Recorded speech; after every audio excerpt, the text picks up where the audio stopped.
오늘 여러분과 함께 좀 깊이 파헤쳐 볼 이야기는요. 바로 미국의 초대 대통령 조지 워싱턴입니다. 네, 워싱턴. 여러분이 보내주신 자료들을 쭉 보니까 단순히 그냥 건국의 아버지 이 타이틀 너머에 있는 그 인간적인 면모 또 독특한 리더십 이런 것들에 대한 흥미로운 시각이 참 많더라고요. 맞아요.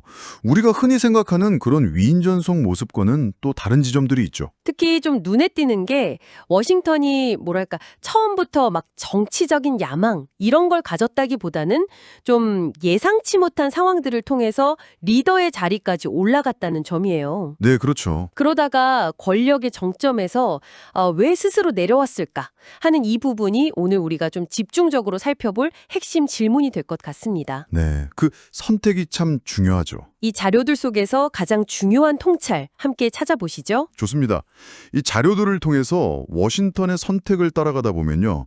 시대를 초월하는 리더십의 본질, 그리고 그 책임감, 이런 것에 대해 다시 생각해보게 되는 것 같아요. 맞아요. 책임감. 특히 권력을 대하는 그의 태도는 오늘날에도 우리가 좀 곱씹어 볼 만한 지점들이 많죠. 단순히 그냥 역사를 훑는 게 아니라 자료에 담긴 그 의미를 좀 깊이 있게 들여다보겠습니다. 네, 그럼 시작을 좀 볼까요?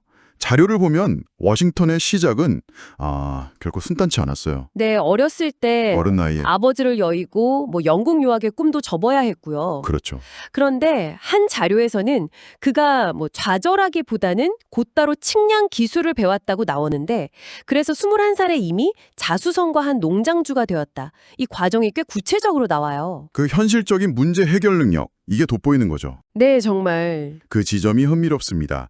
그 젊은 시절부터 보여준 현실 감각하고 성실함, 이게 그의 기반이 된 거죠. 네네. 하지만 동시에 여러 자료에서 공통적으로 지적하는 부분이 있어요.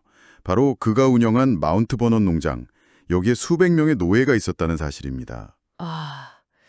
이 부분이 참 복잡한 문제죠. 네, 개인적으로는 노예제에 비판적이었다, 이런 기록도 있는데 이 현실과의 간극, 이게 그가 살았던 시대의 어떤 복잡성, 또 모순을 그대로 보여주는 대목이 아닐까 싶어요. 그렇죠. 그 시대를 빼놓고 이야기할 순 없으니까요.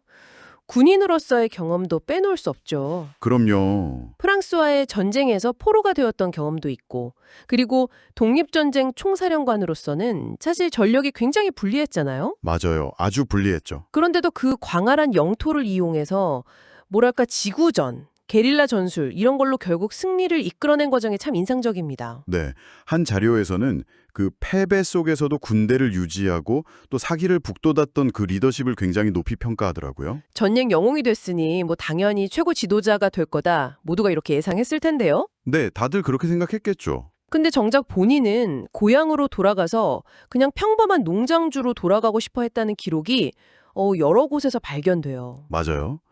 그게 참 결국 만장일치로 초대 대통령에 추대되긴 했지만 8년 임기 후에 스스로 물러나면서 연임 제란이라는 이거 정말 중요한 선례죠. 이걸 남겼죠. 바로 그 선택.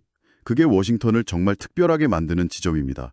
당시 유럽의 군주들이나 다른 혁명 지도자들하고 비교해 보면요. 절대 권력을 쥘 수 있는 상황에서 스스로 그냥 건좌해서 내려왔다. 이건 대단히 이례적인 일이었어요. 정말 그렇죠. 보통은 그러기 쉽지 않은데 네. 물론 일부 자료에서는 당시 그의 건강 문제라던가 정치적인 피로감 이런 걸 거론하기도 해요. 그런 얘기도 있군요. 네.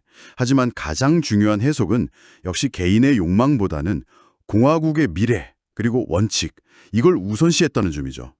이 결단이 미국 민주주의의 어떤 상징적인 장면으로 남게 된 거고요. 결국 퇴임하고 2년 뒤에 세상을 떠났는데 그의 묘비에는 그냥 조지 워싱턴 장군이 잠들어 있다.